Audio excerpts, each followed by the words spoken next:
Yesterday, around 1:30 to 2 o'clock, where a tanker driver headed towards Sapa with full fuel, who collided with a Ford bus at Onyinanofa, one of our small villages.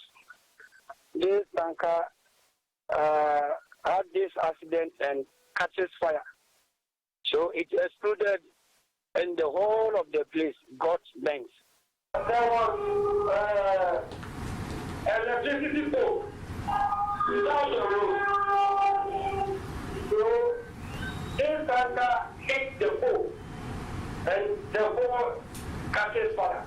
Then it went into the tanker at the back. Then it catches fire. Then exploded of the whole area. No, it's correct. They are all males. 2 old and 1 young or child, as I'm saying.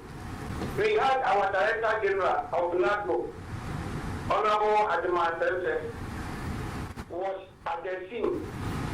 So we were able to control everything, and we were having fire service and other agencies. We all come together as a team and control the fire. After that, we search for a place for them to have their night.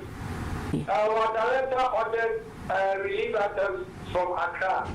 So as I'm talking with you, he brought the thing in the morning. So we are sharing to them.